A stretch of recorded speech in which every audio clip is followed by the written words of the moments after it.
శంకు చెట్టు అని ఉంటుంది. ఆ శంకు చెట్టు లక్ష్మీదేవికి ఇష్టం, విష్ణుమూర్తికి ఇష్టం, పరమేశ్వరుడికి ఇష్టం, నవగ్రహాల్లో శని భగవానుడికి ఇష్టం. అసలు ఇంటి ఆవరణలో శంకు చెట్టు ఉంటే లక్ష్మీనారాయణుల అనుగ్రహం, శివుడి అనుగ్రహం, శనీశ్వరుడి అనుగ్రహం కలిగి అద్భుతంగా అదృష్టం కలిసి వస్తుంది. శంకు పూలు వీళ్ళందరికీ ఇష్టం.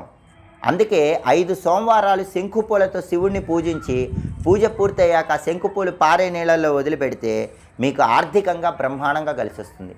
మంగళవారం ఆంజనేయ స్వామిని శంకుపూలతో పూజిస్తే వ్యాపార పరంగా బ్రహ్మాండమైన అభివృద్ధి ఏర్పడుతుంది. బుధవారం విష్ణుమూర్తిని శంకుపూలతో పూజిస్తే వ్యాపారం, ఉద్యోగంలో తిరుగులేని విజయాలు వస్తాయి. అలాగే శనివారం నవగ్రహాల దగ్గరికి వెళ్ళి శని విగ్రహం దగ్గర శంకుపూలు పెట్టొస్తే జాతకంలో శని బలం లేకపోయినా బ్రహ్మాండంగా శని బలం పెరుగుతుంది. కాబట్టి శంకు పూలకు అంత శక్తి ఉంటుంది. శంకు చెట్టుకి అంతటి ప్రత్యేకత ఉంది. ఇంటి ఆవరణలో శంకు చెట్టు పెంచిన, శంకు పూలతో పూజ చేసిన అద్భుతమైన విజయాలు సిద్ధింపజేసుకోవచ్చు. ఇలా